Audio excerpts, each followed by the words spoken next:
الحمد لله رب العالمين الذي جعل في السماء بروجا وجعل فيها سراجا وقمرا منيرا وهو الذي جعل الليل والنهار خلفة لمن أراد أن يذكر أو أراد شكورا والصلاة والسلام على سيدنا محمد أرسله الله إلى كافة بشيرا ونذيرا وداعيا إلى الله بإذنه وسراجا منيرا أوصيكم عباد الله وإياي أولا بتقوى الله فإن التقوى تنجيكم من عذاب القبر ومن عذاب النار وتدخلكم في الجنة فيا عباد الله والله تعالى يقول في قرآنه الكريم أعوذ بالله من الشيطان الرجيم بسم الله الرحمن الرحيم إن أكرمكم عند الله أتقاكم صدق الله العليم அளவற்ற அருளாளனும்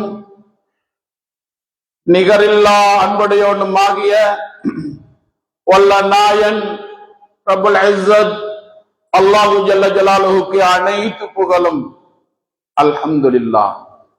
கருணையும் ஏடேற்றமும் கருணை நபி முஹம்மது முஸ்தபா ரசூலே கரீம் ஸல்லல்லாஹு அலைஹி வஸல்லம் அவர்கள் மீதும் அன்னவர்களுடைய வழிமுறைகளை பின்பற்றி நடந்த உத்தம சஹாபா பெருமக்கள், தாபியீன்கள், தபா தாபியீன்கள், முஸ்லிம்கள், முஃமின்கள் அனைவர்கள் மீதும் கடைசி மட்டும் உண்டாவதாக. ரப்புல் இஸ்ஸத் அல்லாஹு ஜல்ல ஜலாலுஹுடைய கட்டளைக்கு அடிபணிந்து புனிதமிக்க ஜும்ஆவுடைய கடமைகளை நிறைவேற்றுவதற்காக இற இல்லமாம் அல்லாஹ்வுடைய மாளிகையில் ஒன்று கூடியிருக்கும் அல்லாஹ்வின் நல்லடியார்களே, அன்பு சகோதரர்களே, ரப்புல் இஸ்ஸத் அல்லாஹு ஜல்ல ஜலாலுஹு எம் அனைவர்களையும் எவைகளை எல்லாம் எடுத்து நடக்கும்படி கட்டளை பிறக்குகின்றானோ அவைகள் அனைத்தையும் அவசரமாக மௌத்துக்கு முன்னுண்டான வாழ்க்கையில் எடுத்து நடந்து கொள்ளும்படியாகவும் எதனையெல்லாம் தவிர்த்து கொள்ளும்படி எச்சரிக்கையும் செய்திருக்கின்றானோ அவைகள் அனைத்தை விட்டும் தவிர்த்து நடந்து கொள்ளும்படி வசியத் என்னும் அன்பு கட்டளையிடுகின்றோம். கண்ணியவான்களே, அல்லாஹ்வுடைய நல்லடியார்களே, முஸ்லிம்கள் வெற்றி அடைய வேண்டுமானால் இரண்டு விடயங்களை தன்னுடைய வாழ்க்கையில எடுத்துக்கொள்ள வேண்டும். அதில் ஒன்றுதான் தக்வா, அடுத்தது ஒற்றுமை. இந்த இரண்டையும் தன்னுடைய வாழ்க்கையிலே முஸ்லிம்கள் எடுத்துக்கொள்வார்கள். ஆனால் இந்த உலகத்திலே எந்த பெரிய சக்தியினாலும் முஸ்லிம்களை எதுவும் செய்ய முடியாமல் போய்விடும். தக்வா என்று சொல்வது அல்லாஹ்வுடைய கட்டளையை வாழ்க்கையில எடுத்து நடப்பது, பாவமான காரியங்களிலிருந்து பாதுகாத்துக் கொள்வது, தவிர்த்து நடந்து கொள்வது. இதற்கு பெயர் தான் தக்வா. யாருடைய வாழ்க்கையில இது வருமோ அவர்களைத்தான் ரப்புல் ஆலமீன் சிறந்தவர்கள், மேலானவர்கள் என்று சொல்லுகிறான். இன்ன அக்ரமக்கும் இந்தல்லாஹி அத்காக்கும், உங்களிடத்திலே சிறந்தவர்கள், உங்களிலே அல்லாஹ்விடத்திலே சிறந்தவர்கள் யார் என்றால், யாரிடத்திலே தக்வா இருக்குமோ, அல்லாஹ்வை பற்றி அச்சம் இருக்குமோ அவர்கள் தான் சிறந்தவர்கள் என்று ரப்புல் ஆலமீன் எமக்கு தெளிவுபடுத்துகிறான். அருமையானவர்களே, தக்வா அது பெரிய ஒரு ஆயுதம். மனிதனை அனைத்து பாவமான காரியங்களில் இருந்தும் பாதுகாக்கக்கூடியது, மனிதனை சீரான வழியிலே நடக்கக்கூடியது, அல்லாஹ்வுக்கு மாறு செய்யாமல் பாதுகாக்கக்கூடிய ஒரு ஆயுதம் தான் தக்வா. ஆகவே அந்த தக்வாவை தன்னுடைய வாழ்க்கையில் எடுத்து நடந்து கொள்வோமே ஆனால் நிச்சயமாக நாம் தான் உலகத்திலே வெற்றியாளர்கள். அருமைக்குரியவர்களே, தக்வா என்றால் என்ன? வெறுமனே நாவால் பேசுவது மட்டுமல்ல தக்வா, அது உள்ளத்திலே வர வேண்டும். ரசூலுல்லாஹி ஸல்லல்லாஹு அலைஹி வஸல்லம் அவர்கள் சொன்னார்கள், அத்தக்வா ஹாஹுனா, அத்தக்வா ஹாஹுனா, தக்வா இங்கே இருக்கிறது என்பது சொல்லி காட்டினார்கள். ஆகவே நாமும் தக்வா உடையவர்களாக வாழ பழகிக் கொள்வோமே, ஆனால் இந்த உலகத்திலே நாம் தான் சிறந்தவர்கள். அருமைக்குரியவர்களே, அல்லாஹ்வுடைய நல்லடியார்களே, அன்றொரு நாள் ஹஜ்ரத் உமர் ரலியல்லாஹு தஆலா அவர்களுடைய காலம் அது. ஒரு இறை பக்தியுள்ள ஒரு வாலிபன் இருந்தார், தக்வா உடையவர். அவர் அடிக்கடி மஸ்ஜிதுக்கு சென்று வரக்கூடிய பழக்கமுடையவர்களாக இருந்தார்கள். அவருடைய வீட்டுக்கும் மஸ்ஜிதுக்கும் மத்தியிலே பல வீடுகள். அந்த வீடுகளிலே ஒரு வீட்டிலே ஒரு மோசமான நடத்தை உள்ள ஒரு பெண் இருக்குகிறாள். அவர் மஸ்ஜிதுக்கு செல்லும் பொழுதும் வரும் பொழுதும் அவரை தகாத செயலுக்கு அழைத்துக் கொண்டிருந்தால் அந்த பெண்மணி, இந்த வாலிபனோ தன்னிடத்திலே இருந்த அச்சத்தின் காரணமாக, தக்வாவின் காரணமாக அந்த பெண்ணுடைய பாவத்திலிருந்து தன்னை பாதுகாத்துக் கொண்டே இருந்தார். என்றோ ஒரு நாள் சந்தர்ப்ப சூழ்நிலை அப்படி ஆகிருச்சுது. அந்த பெண்ணுடைய வீட்டுக்குள்ளே சென்று விட்டான். சென்றதுதான் தாமதம். எந்த தப்பும் செய்யவில்லை, பாவத்தை நெருங்க கூடவில்லை. மயங்கி அந்த பெண்ணுடைய வீட்டுக்குள்ளேயே விழுந்து விட்டார். அந்த பெண்மணி பயந்து நடுங்கி போனாள். என்னுடைய வீட்டுக்குள் அல்லவா இப்படி நடைபெற்று இருக்கிறது, ஊர் மக்கள் என் மீது அல்லவா பழியை சுமத்துவார்கள். வேலைக்காரனை கூப்பிட்டு 2 பேருமாக தூக்கி கொண்டு போய் அந்த வீட்டு வாசலிலே போட்டு விட்டு ஓடி வந்து விட்டார்கள். பள்ளி வாசலுக்கு போன மகன் இன்னும் வரவில்லை என்று தேடி பார்ப்போம் என்று வாப்பா வீட்டுடைய வாசலை திறந்து பார்க்கும் பொழுது மகன் மயங்கி கிடப்பதை தான் கண்டார்கள். என்ன நடந்தது அருமையானவர்களே? சற்று நேரத்துக்கு பின்னால் அந்த வாலிபர் மயக்கம் தெளிந்து எழும்பி நடந்த சம்பவத்தை தந்தையிடத்திலே முழுமையாக சொல்லி முடித்ததும் அந்த இடத்திலே வஃபாத்தாகி விட்டார்கள். அந்த ஜனாசாவை குளிப்பாட்டினார்கள், கஃனிட்டார்கள், தொழுக வைத்தார்கள், கபரிலே கொண்டு போய் நல்லடக்கமும் செய்தார்கள். அந்த இடத்திலே உமர் ரலியல்லாஹு தஆலா அவர்கள் இருந்தார்கள். அங்கிருந்து ஒரு சத்தம் வருகிறது, வலிமன் காஃப மகாம ரப்பிஹி ஜன்னதான். யார் அல்லாஹ்வுக்கு பயப்பட வேண்டிய முறையிலே பயப்படுவார்களோ அவர்களுக்கு 2 சொர்க்கம், 2 சோலைகள் என்ற செய்தி வருகிறது. சுப்ஹானல்லாஹ். அல்லாஹ் தஆலா ஒரு சொர்க்கத்தை தந்தாலே அது எமக்கு பெரிது. 2 சொர்க்கத்துடைய சோலைகள் என்று சொல்லும் பொழுது இந்த பாக்கியம் அந்த வாலிபருக்கு எப்படி கிடைத்தது? அதுதான் அவருடைய தக்வாவின் மூலமாக கிடைத்தது. அந்த வாலிபரிடத்திலே தக்வா இருந்தது. உலகத்திலே உள்ள பிரச்சனைகளிலே இருந்து, பாவத்திலிருந்து தன்னை பாதுகாத்துக் கொண்டார்.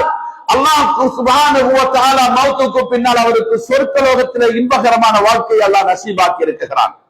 ஆகவே எங்களுடைய வாழ்க்கையிலும் இது வர வேண்டியிருக்கிறது. அருமைக்குரியவர்களே, ஒரு மனிதன் 1000 ரக்காத்துக்கள் தொழுகிறான். 1000 ரக்காத்து தொழுகிறது என்பது சாதாரண வேலை அல்ல. அது ரொம்ப பெரிய ஒரு தியாகம் செய்யப்பட வேண்டும். அதற்கும் அல்லாஹ்வுடைய கொடுப்பனவு அவனுக்கு இருக்க வேண்டும். அப்பொழுதுதான் அவனால் தொழ முடியும். சரி, 1000 ரக்காத்து தொழுகிறான். இன்னொருத்தன் பாதையிலே ஒரு அரைகுறை ஆடையோடு ஒரு அந்நிய பெண்மணி சென்று கொண்டிருக்கிறார். எதேச்சையாக அந்த மனிதனுடைய பார்வை அந்த பெண்ணிலே பட்டதும் பார்வையை தாழ்த்தி கொண்டார். ஏன் தாழ்த்தி கொண்டார்? அந்த மனிதனுடைய வாழ்க்கையிலே தக்வா இருந்ததனால், இந்த ஹராத்தை பார்க்க கூடாது என்ற பயம் இருந்ததனால் பார்வையை தாழ்த்தி கொண்டார். சரி அருமையானவர்களே, இந்த 2 பேர்களில் 1000 ரக்காத்துக்கள் தொழுதவரையும் இந்த ஹராத்தை பார்க்காமல் பார்வையை தாழ்த்தி கொண்டவரும் 2 பேரிலும் யார் அல்லாஹ்வுக்கு ரொம்பவுமே நேசத்துக்குரியவர், அல்லாஹ்வுக்கு விருப்பமானவர் யார்? நானும் நீங்களும் சொல்லுவோம் 1000 ரக்காத்து தொழுதவர் தான் மேல் என்று. இல்லவே இல்லை. தொழுவது லேசி, இபாதத்து செய்வது லேசி, அமல் செய்வது லேசி, பாவத்திலிருந்து தன்னை பாதுகாத்துக் கொள்வது கஷ்டம். அப்படி பாதுகாத்துக் கொண்டால் அவன் அடுத்த எடுத்து வைப்பது சொர்க்கத்தில் தான் என்பது சந்தேகமே கிடையாது. இந்த 2 பேர்களில் அல்லாஹ்வுக்கு விருப்பமானவர் 1000 ரக்காத்துக்கள் தொழுதவர் அல்ல.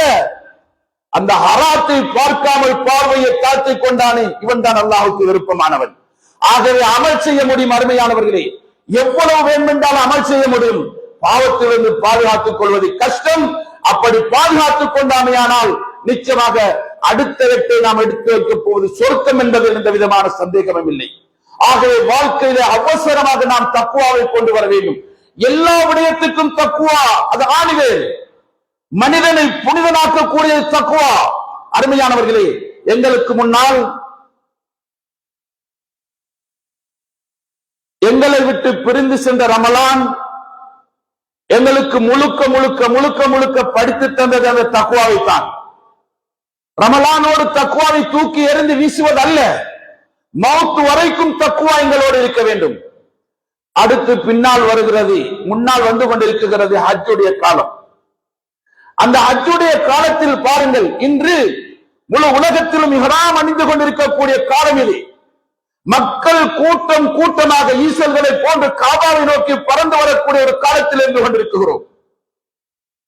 அந்த மக்கா நகரத்திலே, அந்த காபாவிலே எல்லோருமாக சேர்ந்து என்ன செய்கிறார்கள்? அல்லாஹுடைய சங்கநாதத்தை பொழிந்து நாம் அத்தனை பேர்களும் ஒற்றுமையானவர்கள். எங்களுக்கு மத்தியிலே வேறுபாடுகள் இல்லை. கருப்பன் வெள்ளையன், படித்தவன் படிக்காதவன், அரசன் குடிமகன் என்ற பாகுபாடு இல்லாமல் நாம் அத்தனை பேர்களும் ஒற்றுமையானவர்கள் என்பதை உலகத்திற்கு எடுத்துக்காட்டிக் கொண்டிருக்கிறார்களே. இந்த ஒற்றுமை முஸ்லிம்களிடத்தில் இருக்க வேண்டும். அருமைக்குரியவர்களே, அல்லாஹுடைய நல்லடியார்களே, ஆகவே முன்னால் ஒரு காலம் வருகிறது. அடுத்த வாரங்கள், அதற்கு அடுத்த வாரங்கள் ஒரு லீவு நாட்கள் இந்த இலங்கை நாட்டில். அது எங்களுக்குள்ள லீவ் அல்ல, அது அந்நிய மக்களுடைய பெருநாள், அது அவர்களுக்குள்ள லீவு. அந்த லீவை இந்த நாட்டிலே உள்ள முஸ்லிம்கள் தான் அதிகமாக பயன்படுத்துகிறார்கள். அவர்கள் அவர்களுடைய வேலையை பார்த்துக் கொண்டிருக்கிறார்கள். ஆனால் எதுக்குமே தொடர்பில்லாத முஸ்லிம்களாகிய நாம் அந்த லீவு காலங்களை எப்படி கழிக்குகிறோம்? அந்த விடுமுறை காலங்களை எப்படி கழிக்குகிறோம்? இப்பொழுதே எத்தனையோ குடும்பம் இந்த நாட்டிலே திட்டம் போட்டிருப்பார்கள். மனைவி மக்களோடு நாம் நுவரெலியா செல்ல வேண்டும், அங்கு செல்ல வேண்டும், இங்கு செல்ல வேண்டும். நாம் வேணாம் என்று சொல்லவில்லை. ஆனால் தக்வா உங்களிடத்தில் இருக்குமானால் எது கூடும் எது கூடாது என்பதை நீங்கள் விளங்குவீர்கள். எதை செய்ய வேண்டும் எதை செய்யக்கூடாது என்பதை விளங்குவீர்கள். எதற்கு செலவழிக்க வேண்டும் எதற்கு செலவழிக்க கூடாது என்பதை விளங்குவீர்கள். தக்வா இல்லையானால் எல்லோரும் போல நாமும் செய்ய ஆரம்பித்து விடுவோம்.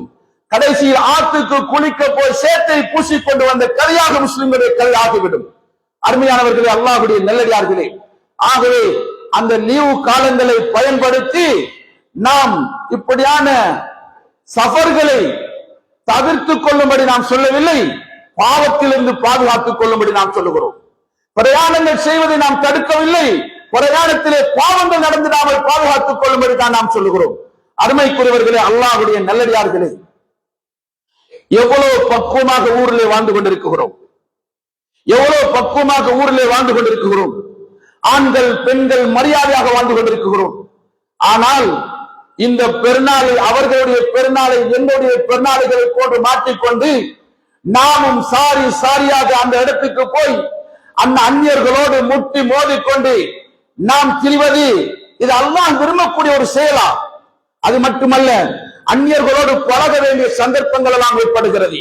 பார்க்க கூடாதவர்களை பார்க்கிறோம், பார்க்க கூடாத காட்சிகளை பார்க்கிறோம். எப்படிப்பட்ட பாவமான செயல்கள் இருக்கிற அனைத்தையும் பார்க்கக்கூடிய சந்தர்ப்பம் அங்கே கிடைக்குகிறது. அருமையானவர்களே, ஆகவே அப்படிப்பட்ட பாவமான செயல்களில் எங்களையும் அர்ப்பணித்துக் கொள்ளாமல் எங்களை பாதுகாக்க வேண்டும். கண்ணியவான்கள், அல்லாஹ்வுடைய நல்லடியார்களே, இங்கு பக்குவமாக இருந்த பெண்கள், இங்கு பக்குவமாக இருந்த ஆண்கள், அந்த சர்வ சாதாரணமாக சகஜமாக அறிமுகம் உள்ளவர்கள் அறிமுகம் இல்லாதவர்களோடு கதைத்து சிரித்து கொண்டாடக்கூடிய ஒரு காட்சியும் அங்கே பார்க்கலாம். இங்கு தன்னை மறைத்துக் கொண்டு வாழ்ந்தவர்கள் அங்கே துறந்து கொண்டு வாழ்வதை பார்க்கலாம். அருமையானவர்களே, இங்கு பக்குவமாக குளித்தவர்கள், இங்கு பக்குவமாக குளித்தவர்கள் எல்லோரும் சரிதான், எல்லாம் சரிதான் என்று அங்கு தான் அணிந்திருக்கக்கூடிய ஆடைகளோடு பெண்கள் கூட குளிக்கும் காட்சியை பார்க்கலாம். பெண்கள் அணிந்திருக்கக்கூடிய ஆடைகளோடு வெளிப்படையாக குளித்தால் அந்த ஆடைகள் மேலோடு ஒட்டிக் கொள்ளும் பொழுது அவருக்கெல்லாம் வெளியே தெரிவிக்கக்கூடிய சந்தர்ப்பங்கள் தெரிகிறது. எவ்வளவு பெரிய பாவம் நடைபெறுகிறது. இங்கே வாலிபர்கள் நல்லவர்கள், அங்கு போனால் மதுவுக்கு அடிமையாகி விடுகிறார்கள் வாலிபர்கள். ஆகவே பெற்றார்களே, கவனமாக இருக்க வேண்டும். வரக்கூடிய லீவு காலங்களில் எங்களுடைய வாலிபர்கள் நினைத்தவாறு திரிய விடாதீர்கள். ஏதாவது ஆபத்துக்கள் நடந்தால் நாம் கேள்விப்படுகிறோம் மது போதையில் அந்த பயணத்தில் எத்தனை பேர் உயிரிழந்திருக்கிறார்கள் என்று. முடிவு என்னவாக இருக்கும்? கண்ணியவான்களே, அல்லாஹ்வுடைய நல்லடியார்களே, ஆகவே நாம் பயணத்தை தடை செய்யவில்லை. அந்த பயணத்தில் உங்களுக்கு தக்வாவை கடைபிடிக்க முடியுமானால் செய்து கொள்ளட்டும், இல்லையானால் அதனை தடை செய்து கொள்ளட்டும். அருமைக்குரியவர்களே, அல்லாஹ்வுடைய நல்லடியார்களே, நாம் அந்த பயணத்துக்காக வேண்டி எத்தனை லட்சம் செலவழிக்குகிறோம், எத்தனை லட்சம் செலவழிக்குகிறோம். அங்கே ரூம் எடுப்பதற்காக, சாப்பாட்டுக்காக, வெளி பண்ணுவதற்காக எவ்வளவு செலவழிக்குகிறோம். எனது அன்புக்குரியவர்களே, வானாம் என்று சொல்லவில்லை. மனைவியை கூட்டிக் கொண்டு செல்லுங்கள், பிள்ளைகளையும் கூட்டிக் கொண்டு செல்லுங்கள், தடை செய்யவில்லை நாம். ஆனால் தக்வாவோடு நடந்து கொள்ள முடியுமா என்று பாருங்கள். அந்த செலவுகளை உங்களுக்கு அல்லாஹ் தஆலா 3 இடங்களை தரிசிக்கும்படி சொல்லுகிறான். ஸல்லல்லாஹு அலைஹி வஸல்லம் அவர்கள் சொல்லி இருக்கிறார்கள். ஒன்று மக்கா முக்கர்ரமா, அடுத்தது மதீனா முனவ்வரா, அடுத்தது மஸ்ஜிதுல் அக்ஸா. இங்கு செல்லுங்களேன். அந்த பணத்தை எடுத்துக்கொண்டு அங்கே சென்றால் எவ்வளவு பெரிய நன்மை கிடைக்கும். அந்த பணத்தை எடுத்துக்கொண்டு அந்த புனித பூமிக்கு சென்று அந்த புனித காபாவை கண்ணால் பார்ப்பது எவ்வளவு பெரிய பாக்கியம். அந்த ரசூலுல்லாஹ்வுடைய மஸ்ஜிதில் தொழுவது எவ்வளவு பெரிய பாக்கியம். அந்த எங்களுடைய முதலாவது கிப்லாவாகிய மஸ்ஜிதுல் அக்ஸாவுக்கு செல்வது எவ்வளவு பெரிய பாக்கியம். ஆகவே அந்த பணங்களை அப்படி செய்தால் அது உலகத்திலும் பிரயோஜனம் அளிக்கும். அது எங்களை சொர்க்கத்துக்கு வழிகாட்டக்கூடியதாக அமைந்துவிடும். அதே செல்வத்தை நாம் வீணாக செலவழிப்போமையானால், அனாச்சாரத்திற்காக, பாவத்திற்காக செலவழிப்போமையானால் எங்களுடைய சம்பாத்தியத்தை கொண்டு நாம் நரகத்தை தான் சம்பாதிப்போம். அருமையானவர்களே, அல்லாஹ்வுடைய நல்லடியார்களே, ஆகவே அந்த லீவு நாட்களை எப்படி கழிக்க வேண்டும் என்பதை விளங்கிக் கொள்ள வேண்டும். கண்ணியத்துக்குரியவர்களே, அல்லாஹ்வுடைய நல்லடியார்களே, ஒரு பயங்கரமான காலத்திலே வாழ்ந்து கொண்டிருக்கிறோம். கடைசி ஜமானில் மக்கள் பள்ளிவாசலுடைய நாட்டம் இல்லாதவர்களாக மாறிக்கொண்டிருக்கக்கூடிய காலம் இது. தீனுடைய வாடைகளை விட்டு தூரமாகிக் கொண்டிருக்கக்கூடிய காலம் இது. இப்படியான காலகட்டங்களில் அப்படியான இடங்களுக்கு சென்று ஈமானை பறிகொடுத்திடாமல் நாம் எங்களை பாதுகாத்துக் கொள்ள வேண்டும். இன்னும் உங்களுக்கு அந்த பணங்களை செலவழிக்க வழி இல்லை என்று நினைக்கிறீர்களா? வழி ஏராளம் இருக்குகிறது. எங்களுக்கு மத்தியிலே ஏழை எளிய மக்கள் மலிந்து போய் கிடக்குகின்றார்கள். உண்ண உணவில்லாமல், குடிக்க தண்ணீர் இல்லாமல், உடுக்குவதற்கு அழகான ஆடைகள் இல்லாமல் கஷ்டப்படக்கூடிய மக்கள் சமூகத்தில் இருக்கிறார்கள். அந்த செல்வங்களை கொண்டு அந்த ஏழை மக்களுக்கு கொடுக்கலாமே, அவருடைய பசியை போக்கலாமே, அவருடைய மான மரியாதை மறைப்பதற்கு ஆடைகள் வழங்கலாமே. எவ்வளவு பெரிய நன்மை கிடைக்கும் அருமையானவர்களே. அதுவும் செய்ய முடியாவிட்டால் எங்களுக்கு சொந்தம் இல்லையா, பந்தம் இல்லையா, குடும்பம் இல்லையா, உறவுகள் இல்லையா? அப்படி இல்லாத குடும்பம் இந்த பூமியில யார் இருக்கிறார்கள்? எல்லோருக்கும் சொந்த பந்தம் இருக்கிறது, எல்லோருக்கும் குடும்பம் இருக்கிறது. எங்களுடைய சொந்த பந்தங்களிலே போய் எத்தனை வருஷங்கள் ஆகிவிட்டது. எங்களுடைய சொந்த பந்தங்களை போய் பார்த்து எத்தனை வருஷங்கள். தாயோடு கோபம், தாப்பனோடு கோபம், சகோதர சகோதரிகளோடு கோபம், சாச்சா மாமா பெரியம்மா பெரியப்பாமார்களோடு கோபம். இப்படி எத்தனை குடும்பம் வாழ்ந்து கொண்டிருக்கிறோம். இந்த செலவுகளை எடுத்துக்கொண்டு போய் அந்த உறவுகளிடத்திலே சென்று மன்னிப்பு கேட்டு அவர்களோடு இருந்து ஒரு நாள் 2 நாள் சமைத்து சாப்பிட்டு அன்பாக பண்பாக பாசமாக பழகி ஒற்றுமையாக ஆகிவிட்டு வருவது எவ்வளவு பெரிய பாக்கியம். அதையெல்லாம் விட்டு தள்ளி போட்டு சொந்த பந்தம் எங்கோ, நாம் எங்கோ வாழ்ந்து கொண்டிருக்கிறோம். சொந்த பந்தங்கள் அழுது கொண்டிருக்கிறார்கள். எங்களை பெற்றவர்களுடைய, எங்களுடைய உடல் பிறப்புகள், எங்களுடைய இரத்த உறவுகள் எல்லாம் ஜொலி பண்ணி கொண்டிருக்கிறார்கள். நாம் வெயிலிலும் வயலிலும் கஷ்டத்திலும் வாடி வதங்கிக் கொண்டிருக்கிறோம்.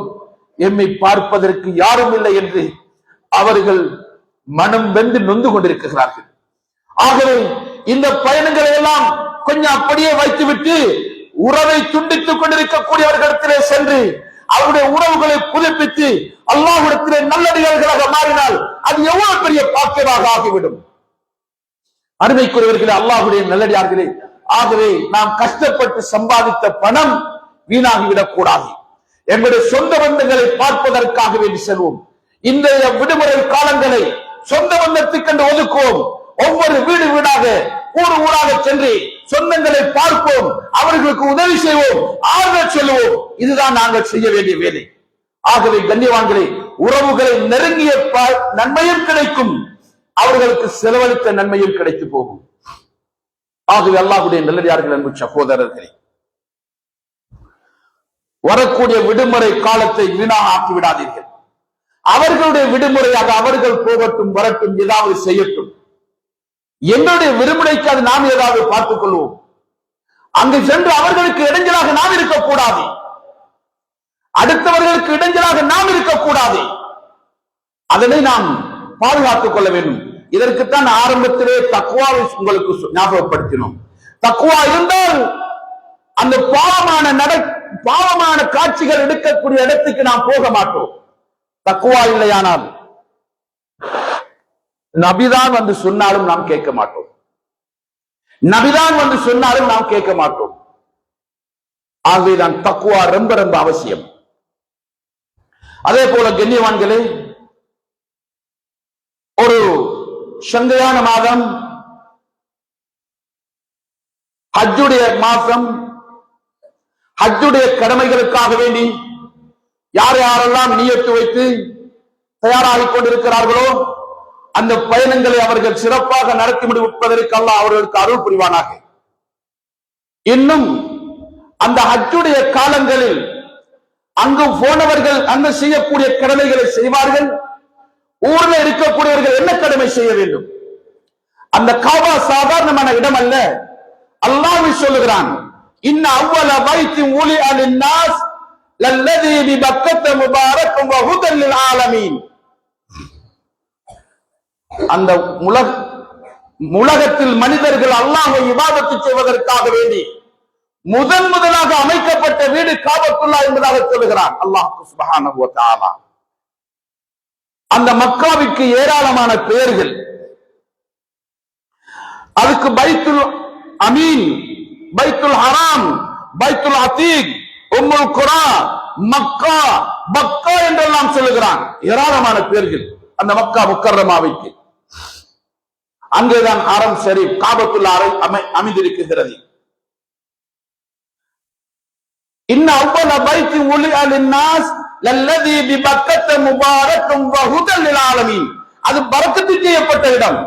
உலகத்திலே பரக்கத்து செய்யப்பட்ட இடம் மூன்று தான், வேறு ஒன்றும் கிடையாது. பரக்கத்து செய்யப்பட்ட இடம் மூன்று தான். ஒன்று மக்கா முக்கர்ரமா, அடுத்தது மதீனா முனவ்வரா, அடுத்தது பைத்துல் முக்கத்தஸ் மஸ்ஜிதுல் அக்ஸா இருக்கக்கூடிய அந்த பகுதி. இது மூன்றும் தான் பரக்கத்து செய்யப்பட்ட இடங்கள். அருமையானவர்களே, அதனை தரிசிக்கலாம், ஷரியத்திலே அனுமதி இருக்குகிறது. எங்களுடைய லீவு காலங்களை அங்கே கழிப்போமே, எவ்வளவு பெரிய பாக்கியமாக ஆகிவிடும், எவ்வளவு பெரிய பாக்கியமாக ஆகிடும். பாவங்கள் எல்லாம் மன்னிக்கப்படக்கூடியதாக ஆகிவிடும் அல்லவா? ஆகவே அருமையானவர்களே, அது ஒரு புனிதமான இடமாக ரப்பல் ஆலமீன் ஆக்கி வைத்திருக்கிறான். ஹுதல் லில் ஆலமீன், அது சும்மா அல்ல, காபா மக்களுக்கு நேர்வழி காட்டக்கூடியதாக அல்லாஹ் அமைத்து வைத்திருக்கிறான். ஹுதல் லில் ஆலம், ஆலம் என்று சொல்லுவது நானும் நீங்களும் விளங்கி வைத்திருக்கிறோம் உலகத்துக்குத்தான் ஆலம் என்று சொல்வதன்றி இல்லை என்று சொல்லவில்லை. ஆலம் என்று சொன்னால் 7 வானங்கள் 7 பூமிகள், அரசு குருசி லௌஹு கலம், சொர்க்கம் நரகம் அனைத்தும் ஆலம்தான். அல்லாஹுவை தவிர அவன் மட்டும்தான் ஆலம் இல்லை. அவன் ரப்புல் ஆலமீன். அல்லாஹ் ரப்புல் ஆலமீன், ஆலத்துடைய ரப்பு அல்லாஹ். அவன் மட்டும்தான் ஆலம் இல்லை, மற்றது அனைத்தும் ஆலம் தான். அருமையானவர்களே, ஆகவே ஆலத்தார்களுக்கு நேர்வழி காட்டக்கூடியதாக அல்லாஹ் தஆலா அந்த காபாவை அமைத்து வைத்திருக்கிறான்.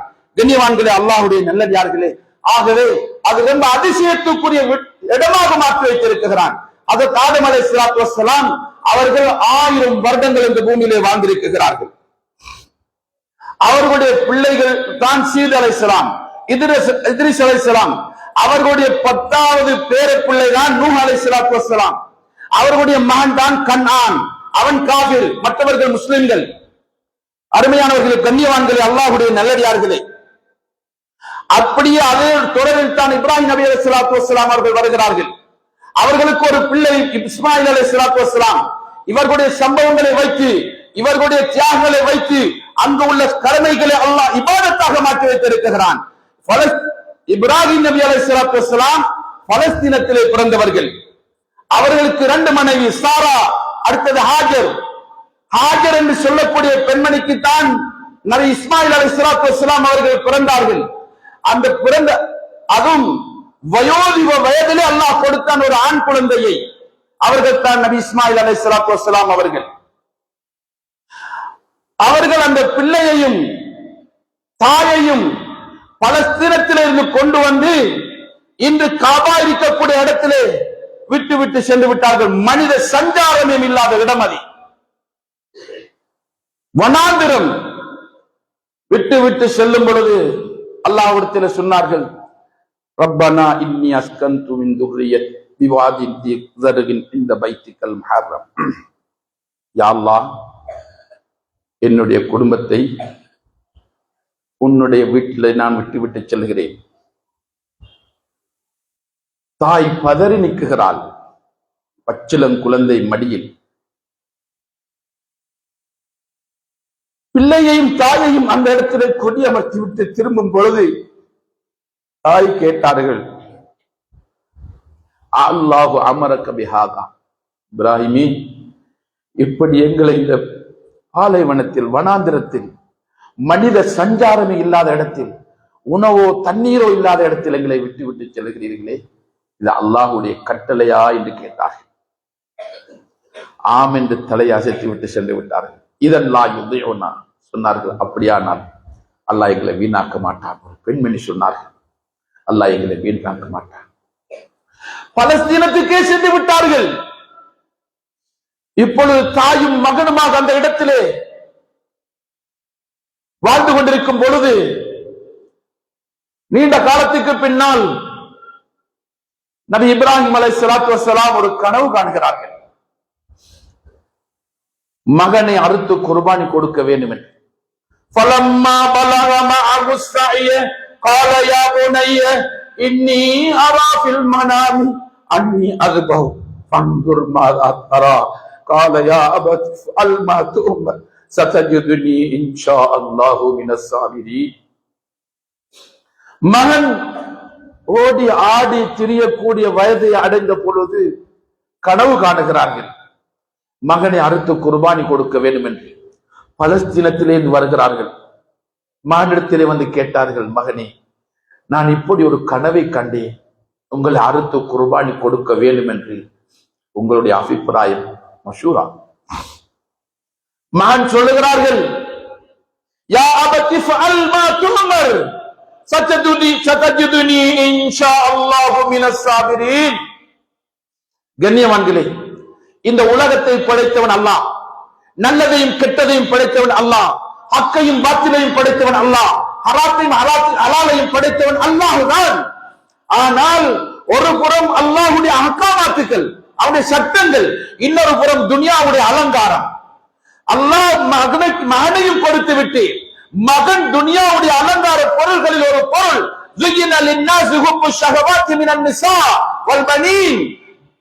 மகன் உலக அலங்கார பொருள்களில் ஒரு பொருள். அல்லாஹ்வுடைய சட்டம், மகனை அறு. இப்பதான் இப்ராஹிம் நபி அலைஹிஸ்ஸலாத்துக்கு பெரும் பிரச்சனை.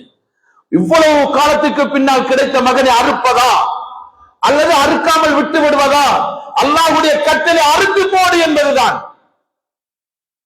ஆனா துனியா சொல்லுது, இவ்வளவு காலத்துக்கு பின்னால கிடைத்த மகனை அறுப்பதா? மகன் ஒரு அலங்காரம், பிள்ளை. இப்ராஹிம் நபி அலைஹிஸ்ஸலாம் ஈமானிலே உறுதியானவர்கள், அதனை அசைக்க முடியாத ஈமான் உள்ளவர்கள். மகனிடத்திலே கேட்டது, மகன் சொன்ன பதிலை பாருங்கள். அல்லாஹ் சொன்னானாக இருந்தால் உடனே நிறைவேற்றி விடுங்கள். 2 பேருமாக வழிபட்டார்கள். காய்ச்சையும் கத்தியும் எடுத்துக்கொண்டு மினாவுடைய பள்ளத்தாக்குக்கு சென்றார்கள். இன்று போனாலும் அந்த இடத்தை இப்ராஹிம் நபி அவர்கள் மகனை அறுத்த இடம் இன்று கூட ஒரு மலையிலே ஒரு சின்ன தூண் போல எழுப்பி வைத்திருக்கிறார்கள், அடையாளத்திற்காக. அந்த இடத்தை பார்க்க முடியும். அங்கு கொண்டு போய் மகனை அறுக்குகிறார்கள். அல்லாஹு அக்பர். மகன், ஆடல்ல மாடல்ல மகன். நானும் நீங்களும் இதை செய்வோமா? எங்களுக்கு அந்த ஈமான் வருமா? அறுத்தார்கள். அல்லாஹு அக்பர். அல்லாஹ் இப்ராஹிம் நபியை கபூல் செய்தான். அறுக்க முடியாமல் ஆக்கி போட்டது. கத்திக்கு அல்லாஹ் சக்தியை எடுத்து விட்டான். அருமையானவர்களே, அதுதான் எங்களுக்கு குர்பானியாக வந்திருக்கிறது. அதுதான் எங்களுடைய உலுகியா. மகனை அறுக்க வேண்டாம், மகளை மறுக்க வேண்டாம், மனைவியை மறுக்க வேண்டாம். அது இந்த தியாகத்திற்காக வேண்டிய ஒரு ஆட்டை அருங்கள், ஒரு மாட்டை அருங்கள். எவ்வளவு பெரிய நன்மை கிடைக்கும். ஒவ்வொரு மிருகத்துடைய முடியளவுக்கு நன்மை கிடைக்குமே. அருமையானவர்களே, இப்ராஹிம் நபி அலைஹிஸ்ஸலாம் பல அமைப்புகளில் சோதிக்கப்பட்டார்கள். அதில் ஒன்றுதான் இது, மகனை அறுத்தது.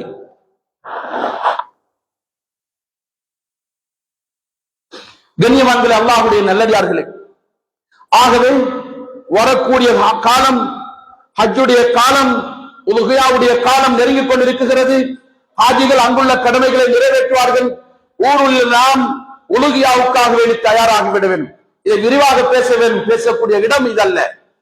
உலுஹியாவுக்காக வேண்டி நாம் தயாராகிவிட வேண்டும்.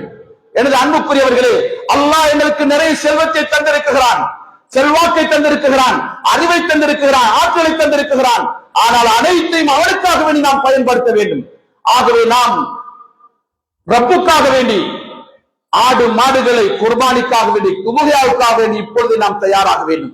செல்வம் படைத்தவர்களே, நீங்களும் 7 பேரில் ஒருவராக சேர்ந்து விடாதீர்கள். அது உங்களுக்கு நீங்கள் செய்து கொள்ளக்கூடிய அநியாயம். செல்வந்தர்கள் தனியே ஒரு மாடு கொடுக்க வேண்டும். அது 2 லட்சமோ 3 லட்சமோ 5 லட்சமோ. ஒரு எங்களுக்கு காணி வாங்குறதுக்கு லட்சம் இருக்கிறது, வாகனம் வாங்குறதுக்கு இருக்கிறது, வேறு வேறு தேவைகளுக்கு வந்து சேருகிறது என்றால் அல்லாஹ்வுடைய கடமைகளை நிறைவேற்றுவதற்கு ஏன் நாம் கஞ்சத்தனம் காட்ட வேண்டும்? ஆகவே குர்பானிக்காக வேண்டி தயாராகுங்கள். செல்வந்தர்களே, நீங்கள் தனித்தனியாக கொடுக்க வேண்டும். இந்த ஊரில் கூட்டாக கொடுக்கக்கூடிய அமைப்பு தான் இருக்கிறது.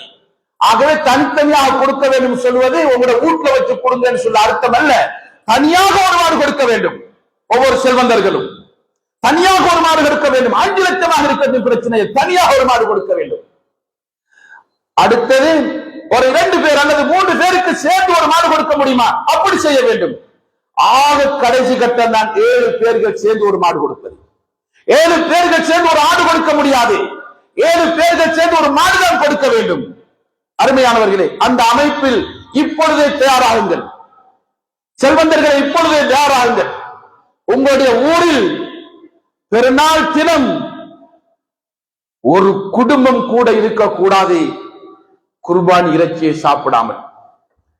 நாம் எங்களுடைய வாழ்க்கையில அனுபவிச்சோம். ஒரு ஏழை பெண்மணி கூட்டு குர்பானி ஆரம்பிக்கப்பட்ட பொழுது அந்த நேரத்திலே வந்து அந்த பள்ளியுடைய இமாமை கட்டி அணைத்து முத்தமிட்டு ஒரு 500 ரூபாய் சதக்கா செய்து, மகனே, நீங்கள் இந்த பள்ளி வாசலுக்கு வரப்போனதற்குனால்தான் நான் குர்பானி இறைச்சி தின்றிருக்கிறேன், எனக்கு 67 வயசு என்று சொன்னார். 67 வயசில் குர்பானி இறைச்சி தின்ன கிடைக்கவில்லை. காரணம் என்ன? அவர்களுடைய வீட்டிலே வச்சு அறுத்தார்கள். அவர்களுடைய உறவினர்களையும் தெரிந்தவர்களையும் பார்த்து கொடுத்தார்கள். ஏழை மக்கள் விடுபட்டு விட்டார்கள். கூட்டாக கொடுக்கப்பட்டதன் காரணமாக அந்த ஏழைக்கு ஒரு பங்கு போய் சேர்ந்தது. எவ்வளவு சந்தோஷப்படுவார் கணவன் இல்லாத ஒரு பெண்மணி, வயோதிப பெண்மணி. அது போன்று எங்களுடைய ஊர்களிலும் ஏழைகள் இல்லாதவர்கள் இருக்கத்தான் செய்வார்கள். அவர்களுக்கும் போய் சேரும். ஆகவே செல்வந்தர்கள் சந்தோஷமாக கொடுங்கள். ஒவ்வொரு மாடு 2 பேர் சேர்ந்து கொடுக்க முடியுமா? அல்லது 3 பேர் சேர்ந்து கொடுக்க தாக்கத்திருக்கிறா? அப்படி ஒரு மாடு கொடுங்கள். அது குறைஞ்சதுதான் 7 பேர் சேர்ந்து அவரை கொடுங்கள்.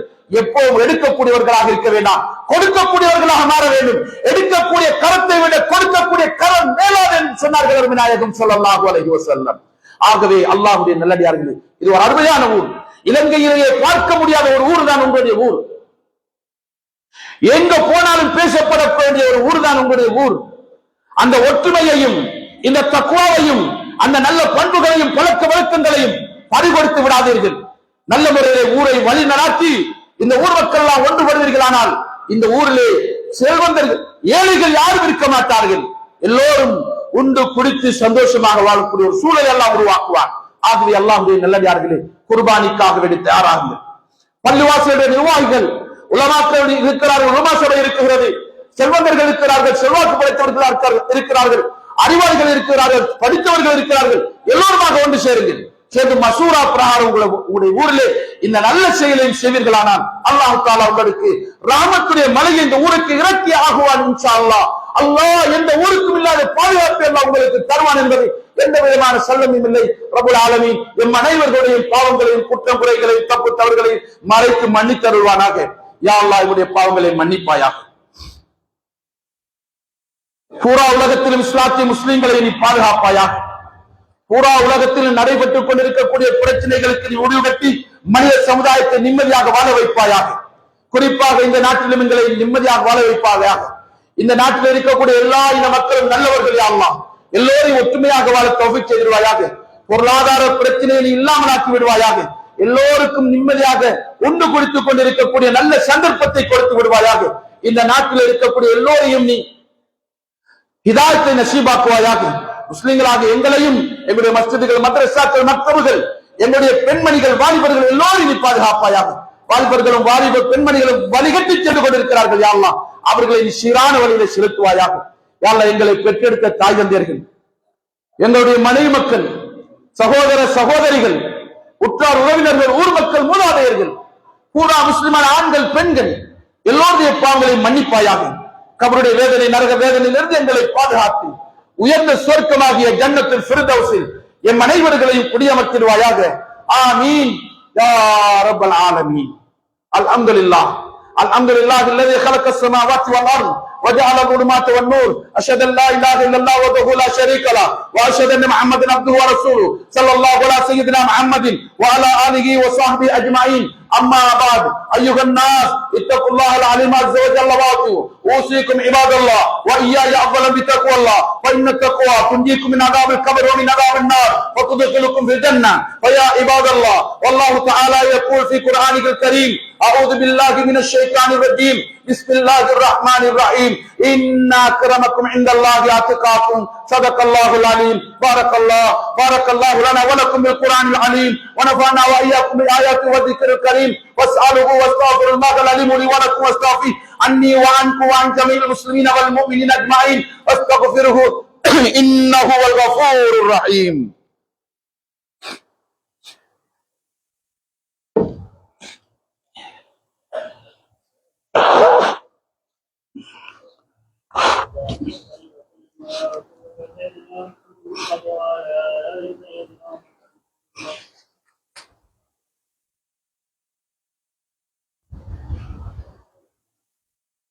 الحمد لله حمدا كثيرا كما امر اشهد ان لا اله الا الله وحده لا شريك له يرغم لمن جحد به وكفر واشهد ان محمدا عبده ورسوله صلى الله على سيدنا محمد وعلى اله وصحبه وسلم. ويا ايها الناس اوصيكم واياي اولا بتقوى الله فان الله مع الذين اتقوا والذين هم محسنون. ان الله وملائكته يصلون على النبي يا ايها الذين امنوا صلوا عليه وسلموا تسليما. اللهم صل على سيدنا محمد الامام الابرار وعلى اله سيدنا الاخيار وعلى الاربعه الخلفاء ابي بكر وعمر وعثمان وعلي رضي الله عنهم وعن بنت الرسول فاطمه الزهراء وعن الحسن والحسين وعن نمي نبيك حمزه والعباس رضي الله عنهم اجمعين.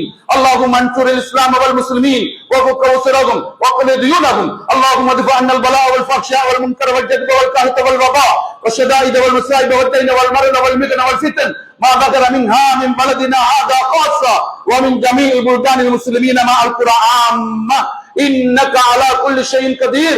اللهم اغفر للمؤمنين والمؤمنات والمسلمين والمسلمات الاحياء منهم والاموات. اللهم اجرنا من النار اللهم اجرنا من النار اللهم اجرنا من النار. اللهم لا تصب خلقنا بالنار ولا تجعلنا من خطب النار. آمين يا رب العالمين. إن الله يأمر بالعدل والإحسان وإيتاء ذي القربى وينهى عن الفحشاء والمنكر واذكروا الله العظيم يذكركم وادعوه يستجب لكم ولذكر الله تعالى أكبر والله يعلم ما تصنعون. أقم الصلاة إن الصلاة تنهى عن الفحشاء والمنكر.